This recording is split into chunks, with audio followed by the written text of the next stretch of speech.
দিচ্ছি, মানে একটা কথাতে আছে না, আগে খেয়ে তো নি তারপরে গালও দেবো।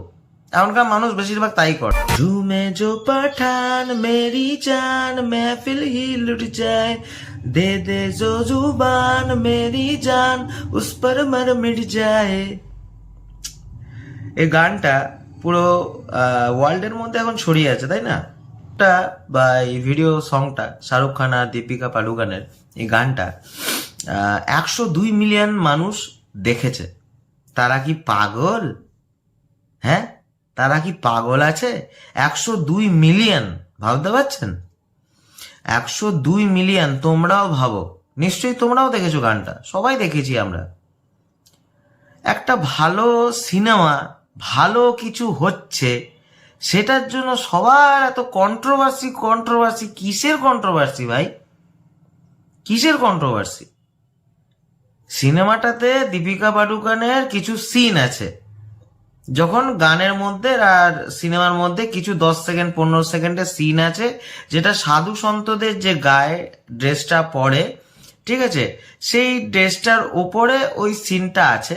কিছু কিছু সিন ওই কাপড়টা দিয়ে নেওয়া।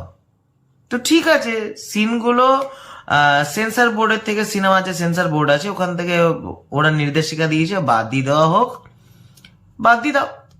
এইটুকুনি প্রবলেম তো, বাদ দিয়ে দাও। এত কন্ট্রোভার্সি, এত লোকে এত ডায়লগ, এই তুই করবি, এই করে দেবো, জ্বালিয়ে দেবো, পাঠান সিনেমাকে বয়কট করো। আরে কিসের জন্য ভাই? দরকার নেই না এসব করার।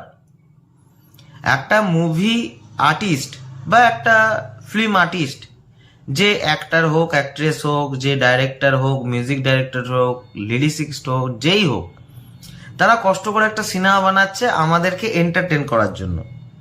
সেই এন্টারটেনটা মানে কি বলবো, আমার হাসি পাচ্ছে।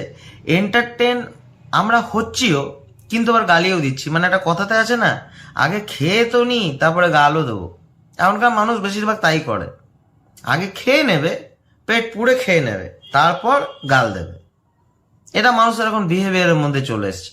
তো যাই হোক, তো আজকের এই ভিডিওটা একটা ভ্লগ টাইপের বলা যাবে না, আমি ভিডিওটা বানাতে বাধ্য হলাম, কারণ এত বেশি কন্ট্রোভার্সি। ইউটিউব খুললেই এখন মানে নানান ভিডিও এসব দেখতে পাচ্ছি, তো ওইটা নিয়ে ভিডিওটা বানাচ্ছি। আপনারা দেখছেন ধীমান দেব ব্লগস ইউটিউব চ্যানেল, আমি হলাম ধীমান। তো যে কথাগুলো কিছু বলার আমার অ্যাজ এ বাঙালি, দেখুন আমি তো মানে বাঙালি হিন্দু ধর্মের মানুষ। আমি কথাটা কেন বললাম সেটাও বুঝিয়ে দিচ্ছি। আমি মানি যে হিন্দু, মুসলিম, খ্রিস্টান এগুলোর মধ্যে কোনো পার্থক্য নেই, কোনো পার্থক্য নেই। এই যে হাত আছে না, হাতটা কাটুন, সব ধর্ম মানুষের হাত কাটুন, দেখবেন রক্তের রং কিন্তু লালই। ঠিক আছে? তো আমি মানুষ, আমি জানি ঈশ্বর আমাদের একটাই, মানুষ আলাদা আলাদা সেটাকে ভাগ করে নিয়েছে, করতে দিন। কিন্তু আমি মানি যে ঈশ্বর একটাই, বানিয়েছে সবাইকেই। ঠিক আছে? এবার যে যে ধর্মটা সে নিতে চেয়েছে, মানুষেরই ভাগ করা, সে সেটা নিয়েছে। কিন্তু মানুষ তো আমরা একটাই, ওদের শরীরেও যা রক্ত আছে আমার শরীরেও তাই আছে, সবকিছুই সেম। তো বয়কট পাঠান এসব করে কোনো লাভ নেই ভাই। কন্ট্রোভার্সি যারা করছেন প্লিজ রিকোয়েস্ট করবো বন্ধ করুন। শাহরুখ খানের অনেক দিন পর একটা ভালো সিনেমা আসছে, ঠিক আছে? আমার কোনো সেরকম আর্টিফিশিয়াল নেই যে আমি শাহরুখ খান আমার ফেভারিট হিরো, আমির খান আমার ফেভারিট হিরো। আমি অ্যাজ এ নর্মাল বাঙালি মানুষ হিসাবে, বা নর্মাল একজন সিম্পল কমন ম্যান হিসাবে কথাটা বলছি। এসব বয়কট করে কোনো মানুষের জীবন বা একটা যে সিনেমাটা এত ইনভেস্ট করে বানাচ্ছে সেটাকে ডিস্ট্রয় করে তো কোনো লাভ নেই। সিনেমা হলে কিন্তু আপনারাও যাবেন আমি জানি, বা তোমরাও যাবে আমি জানি, সিনেমাটাও দেখবে, কিন্তু দেখে এসে বাইরে বলবে বয়কট পাঠান সিনেমাটাকে উঠিয়ে দেওয়া হোক, পাঠান সিনেমাটাকে ফ্লপ করে দেওয়া হোক। এসব করে কোনো লাভ নেই ভাই। তারাও কষ্ট করছে দুটো পয়সা রুজি রোজগারের জন্য। হ্যাঁ, কিছু ইল্লিগাল যদি হয়ে থাকে সেটা ভারতীয় সংবিধানের বিরুদ্ধে, বা কোনো ধর্মকে, যেটা আমি ভাগ করে বললাম প্রথমে, কোনো ধর্মের যদি আস্থার ওপরে সেটাকে হিউমিলিয়েট করছে সেই জিনিসগুলো, তো সেই সিনগুলো বাদ দেওয়ার জন্য তো বোর্ড অফ সেন্সার তো বলেই দিয়েছে, এই সিনগুলো অটোমেটিক আশা করছি বাদ দিয়ে দেওয়া হবে। বাদ দিয়ে দিলেই ব্যাস, আর কোনো এটা নিয়ে আলোচনার বিষয় নেই। তো আজকে এতটুকুই কথা বলার আমার, আর কিছু বলার মতো নেই এটাতে।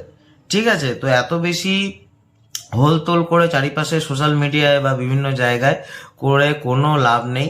ঠিক আছে, যারা এগুলো করছে তাদের জন্য এতটুকুই বলবো যে হয়তো তারা কোনো রকম পলিটিক্যাল দিক দিয়ে নিজেদের প্রফিট চাইছে, বা হয়তো তারা কোনো স্বার্থে করছে, আমি এতটুকু জিনিস বলতে পারি। কেননা এখনকার দিন আর দুনিয়া যা আছে, স্বার্থ ছাড়া মানুষ এক পা চলে না। ঠিক আছে, তো স্বার্থের জন্যই হয়তো করছে বা কারো প্রেশারে করছে। Shahrukh Khan as a artist আমি তাকে রেসপেক্ট করি, দীপিকা পাডুকোনও একজন আর্টিস্ট, আমি তাকে রেসপেক্ট করি, আর যারা সব বানিয়েছে সিনেমাটা তাদেরও রেসপেক্ট করি। তো সিনেমাটা আপনারা সবাই এনজয় করে দেখুন, 25 ডিসেম্বর রিলিজ হচ্ছে, ভালো লাগবে আশা করি, আমি নিজেও দেখতে যাব। তো এতটুকুই বলার। তো ভিডিওটা আজকে এখানেই শেষ করলাম। আর লাস্ট অ্যান্ড ফাইনাল বলবো, কোনো মানুষকে বিচার করার দায়িত্ব আপনাকেও কেউ দেয়নি, আমাকেও কেউ দেয়নি। হ্যাঁ, তার জন্য প্রশাসন আছে, আমাদের ভারতীয় সংবিধান আছে, পুরো ওয়ার্ল্ডের সংবিধান আছে, সবাই তারা মিলে বিচার করবে। তো কাউকে নিয়ে আঙ্গুল তুলে কিছু মানুষের সম্বন্ধে বাজে কথা বলে, সে শাহরুখ খান আর যেখানেই হোক বা যে মানুষই হোক, তাদেরকে নিয়ে সমালোচনা করার কোনো মানে নেই। ঠিক আছে, সব সময় মাথায় রাখবেন, আগে নিজেকে আয়নাতে দেখবেন যে আমি ঠিক আছি, তো আমি তারপরে আরো 5 জনকে বলছি, তারপর বিচার করবেন। তো ভিডিওটা এখানেই শেষ করলাম। নমস্কার, ভালো থাকবেন, আবার দেখা হবে নতুন একটা ব্লগে।